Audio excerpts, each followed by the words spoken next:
आप लोगों का बायोलॉजी टीचर आपके द्वारा बनाए गए उत्तर प्रदेश के number 1 platform UP board Hindi medium में आप सभी लोगों का भरपूर स्वागत करता हूं। सभी बायोलॉजी वालों का। प्यारे बच्चों, आज का ये सेशन आपके लिए रैपिड रिवीजन होगा यूपी बोर्ड बायोलॉजी की कंप्लीट चित्र एवं आरेख का। प्यारे बच्चों, जहां पे हम चित्र को भी देखेंगे और आरेख को भी देखेंगे। का चित्र बनाइए तो बहुत आसानी से आप लोग बना सकते हैं, वर्तिका वर्तिका गंडाशय और बीजांड। इसके बाद दूसरा चित्र है बेटा परिपक्व पराकोश प्रस्थ काट का चित्र। तो परिपक्व वाला पूछे तो ऐसे बनाना है, अपरिपक्व वाले में का बंद बनाना है। ठीक है, ये भी कई बार पूछा गया है। स्क्रीनशॉट आप लेते रहेंगे, आप अगर आपको नहीं आएगा तो स्क्रीनशॉट ले लें। वैसे भी आपको पता ही होगा, नहीं पता होगा तो आप तैयार कर लेंगे। बेटा पराकरण दो प्रकार से पूछा जाता है। एक तो पूछा जाता है पराकरण का अंकुरण, तो इसमें मैंने 3 पराकरण बनाए हैं। तो अगर अंकुरण वाला पूछा जाए तो ये 2 बना देना, अगर ओनली पराकरण पूछा जाए तो ये वाला बना देना। ठीक है, कभी कभार ओनली पूछा जाता है, कभी कभार अंकुरण पूछा जाता है। अच्छा, बहुत लोग यहाँ पे कमेंट करेंगे कि सर बना के बताइए, सर बना के बताइए, सर नहीं समझ में आ रहा है। तो बेटा ये आपके रैपिड रिवीजन के लिए है और इसमें सारे इंपॉर्टेंट आपको बता दूंगा। बाकी आप लाइव क्लास को ज्वाइन करेंगे, बकायदे लाइव क्लास आपकी चल रही है एग्जाम तक। 6 दिन का महा रिवीजन आपके लिए स्टार्ट है, जो कि आपको दिलाएगा बायोलॉजी में 70 में 70, जहां सब कुछ बढ़िया से बना के बताया जा रहा है प्यारे बच्चों। ठीक है, तो टेंशन ना लें, यहाँ पे रैपिड रिवीजन कर लें, ये आपके लिए बेस्ट होगा। और इसके बाद आप लाइव क्लास को ज्वाइन करें, सब कुछ सिखाया जाएगा। ठीक है, सारे इंपॉर्टेंट बताया जाएगा। ठीक है, जो आएंगे बार बार। लघु बीजाणु जनन का चित्र बेटा बहुत आया है, ये बना लेना। आपको ना पता हो प्यारे बच्चों, अगर ना बना पाओ तो सिर्फ इतना बना लेना, सिर्फ इतना बना लेना। ये सारी चीजें मैं सिखा रहा हूँ आपको। लघु बीजाणु जनन का चित्र, ठीक है, लघु फिर बीजांड आवर्त बीजी बीजांड का चित्र। प्यारे बच्चों, इन चित्रों को हल्के में नहीं लेना, 100% ये आपके एग्जाम में आने वाले फिगर है, तो इनको जरूर से जरूर बना के तैयार कर लेंगे। ठीक है, जरूर से जरूर बना के तैयार कर लेंगे सभी बच्चे। और अगला चित्र है प्यारे बच्चों, ये है आपका बीजांड। कभी कभार पूछता है कि बीजांड के अंदर भ्रूण कोष भी चाहिए ना, तो बीजांड के अंदर भ्रूण कोष बनाया मैंने, ये वाली संरचना भ्रूण कोष कई बार सिखाया आपको ना। अरे बहुत खराब बन गया जल्दी जल्दी में। ठीक है, चल भाई, ये बीजांड के अंदर मैंने भ्रूण कोष आपको बना के दिखाया है। ये देखो, इसके अंदर बनाया ना, ऊपर की तरफ 3 प्रमुख कोशिका और ये हो गया ध्रुवीय केंद्रक, अंड कोशिका के अगल बगल सहायक कोशिका, ये चित्र उसमें बना है। ठीक है, तो भ्रूण कोष सहित है ये। ठीक है, अगला प्यारे बच्चों, गुरु बीजाणु जनन का चित्र बनाइए। तो गुरु बीजाणु जनन का चित्र है, आरेख दोनों बनाना मैं आपको सिखाया हूं। तो यहाँ पे चित्र है, आरेख भी बनाना आपको हर सेशन में सिखाता हूं। लाइव क्लास ज्वाइन करेंगे, उसको भी बढ़िया से सीख लेंगे आप सभी लोग। ठीक है, इसके बाद आपका शुक्राणु जनन, आरेख भी बना सकते हो, चित्र भी बना सकते हो बढ़िया। ये यहाँ से है, इसके नीचे का पार्ट यहाँ से है। ठीक है, इसके नीचे का पार्ट यहाँ से शुक्राणु जनन। जो आपको ना है उसका स्क्रीनशॉट ले लो, जो आपको आता है कोई बात नहीं, उसका स्क्रीनशॉट लेकर के आपको पेज नहीं भरना मतलब अपना फोन नहीं भरना है। जो आपको नहीं आता उसी का स्क्रीनशॉट ले लेंगे। ठीक है, ये आपका शुक्राणु की संरचना बहुत आया प्यारे बच्चों, ये भी इंपॉर्टेंट है। अगला इंपॉर्टेंट डायग्राम है प्यारे बच्चों की मादा जनन तंत्र, नर जनतंत्र और मादा जनतंत्र, दोनों जनतंत्र इंपॉर्टेंट है। तो मादा जनतंत्र को आप बहुत अच्छे से बना लेंगे। बहुत ही कम चीजों पे मैंने मादा जनतंत्र को खत्म किया है।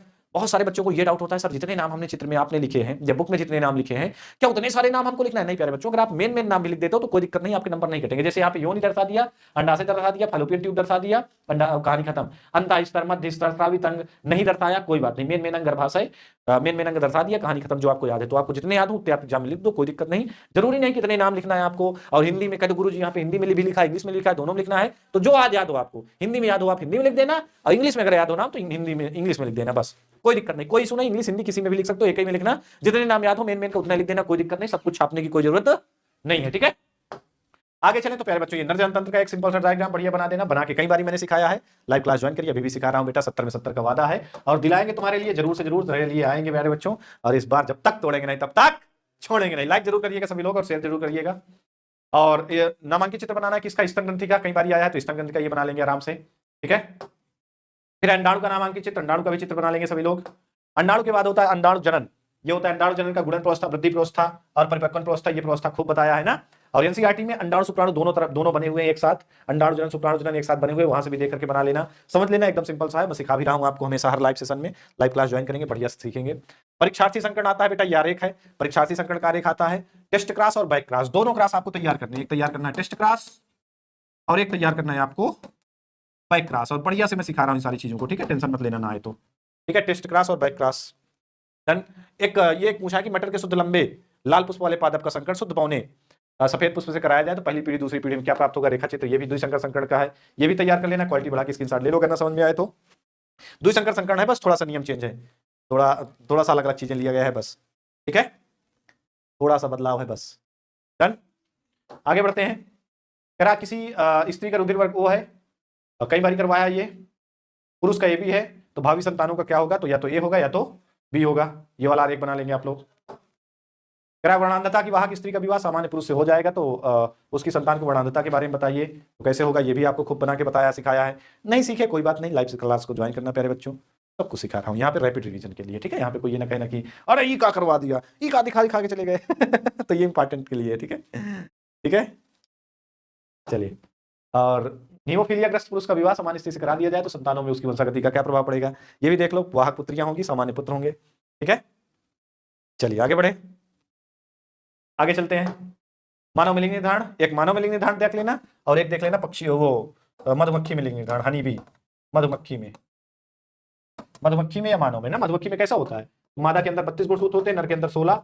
मादा के अंदर जब युग्मक जनन होगा तो 16 का एक अंडाणु बनेगा, 16 का एक बनेगा। अब नर के अंदर बेचारे 16 ही रहेगा, तो 16 अगर बन जाएगा तो 32 यानी कि मादा पैदा होगी, और एक को 16 बिना निषेचन की का बन जाएगा, नर बन जाएगा। ये पढ़ाया जाता है आपको ना। 32 गुणसूत्र है मादा के अंदर, 16 के अंडाणु बनेंगे। अब जब नर मादा का संलयन होगा 32 यानी कि मादा बनेगी, और जब संलयन नहीं होगा तो क्या हो जाएगा, नर बनेगा। ठीक है, चलिए आगे बढ़े। चलिए, स्वतंत्र विवन की नियम द्विसंकर संकरण की पुष्टि से, द्विसंकर संकरण का चेकर बोर्ड की सहायता से वर्णन कीजिए। तो ये द्विसंकर संकरण है आपका पूरा कंप्लीट, खूब पढ़ाया, इसको भी तैयार कर लेना प्यारे बच्चों, 5 नंबर तक का फंस जाएगा आपका। ठीक है, आगे है डीएनए का आणविक संरचना, द्विगुणन में इसका महत्व तो बात की बात है। आणविक संरचना जो चित्र है आपका वो इंपॉर्टेंट है, यानी कि वाटसन क्रिक का डीएनए मॉडल, या तो डीएनए की आणविक संरचना के नाम से आएगा या तो इस नाम से आएगा कि वाटसन क्रिक। फिर मिलर का प्रयोग, ये भी बना लेना बढ़िया, मिलर वाला जितने नाम आप लिख सको लिख लेना, खूब आया है, भर भर के आया है, आप खुद देख लो, खूब भर भर के आया है। ठीक है, मिलर का प्रयोग भी आपके एग्जाम में। फिर आगे आते हैं मलेरिया परजीवी का जीवन चक्र, ये आपको कम दिख रहा होगा, शायद कम दिख रहा होगा तो क्वालिटी बढ़ा लेना हालांकि। ठीक है, सब लोग बना लेना, बनाना सिखाता हूं मैं इसको भी।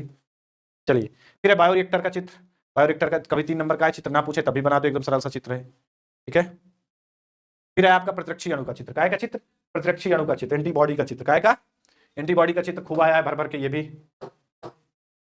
फिर है आपका मानव इंसुलिन का निर्माण, बढ़िया उत्पादन का चित्र, मानव इंसुलिन का उत्पादन विभिन्न चरणों में, बढ़िया पूरा चित्र सहित बनाना होता है, इसको भी 5 नंबर मिल जाएगा, चित्र बना डाला तो समझ जाओगे, थ्योरी भी लिख लोगे। ठीक है, खूब आया ये भी। फिर है आपका स्थलीय पाई तंत्र के अपघटन चक्र, ये आपका यूपी बोर्ड के मॉडल पेपर में भी आया था अपघटन चक्र, इसको भी बढ़िया बकायदे बना लेना सभी लोग। ठीक है, अपघटन चक्र के बाद 3 पिरामिड है, तीनों एक साथ आएंगे तो 5 नंबर का आएगा और एक ठो आएगा तो 3 नंबर का, या तो तीनों एक साथ पूछता है या तो एक ठो पूछता है, तीनों एक साथ पूछेगा तो 5 नंबर आपको देगा, और एक तो सिंगल आएगा तो आपको मिलेगा 3 नंबर। तो तीनों पिरामिड, पहला है घास के मैदान का पिरामिड उल्टा सीधा, फिर एकल वृक्ष का पिरामिड ना, संख्या का पिरामिड, ये ऊर्जा का पिरामिड हो गया प्यारे बच्चों। ऊर्जा का पिरामिड हमेशा सीधा होता है, 10% ट्रॉपिकल रीजन से दूसरे ट्रॉपिकल रीजन में, यानी कि एक पोषी स्तर से दूसरे पोषी स्तर में ऊर्जा का ट्रांसफर कितना होता है, 10%, ये भी बना लेना। ठीक है, तो ये रहे आपके मोस्ट इंपॉर्टेंट सारे लगभग मोस्ट इंपॉर्टेंट डायग्राम और आरेख। और प्यारे बच्चों लाइव क्लास को ज्वाइन करिए, फटाफट तैयारी चल रही है प्यारे बच्चों, जहां से आएगा आपके बायोलॉजी में 70 में 70 वादा है, नैया पार लगाने का बीड़ा उठाया है मैंने, कसम खाई है कि इस बार संकल्प तिवारी का संकल्प 70 में 70 बायोलॉजी में। और पढ़ते रहो, आगे बढ़ते रहो, हंसते रहो, मुस्कुराते रहो, पढ़ाई लिखाई करते रहो प्यारे बच्चों। कमेंट सेक्शन पे कमेंट करना ना भूलें, लाइक करना ना भूलें। मिलते हैं ऐसे ही वीडियो में, तब तक के लिए अलविदा, बाय बाय गाइस।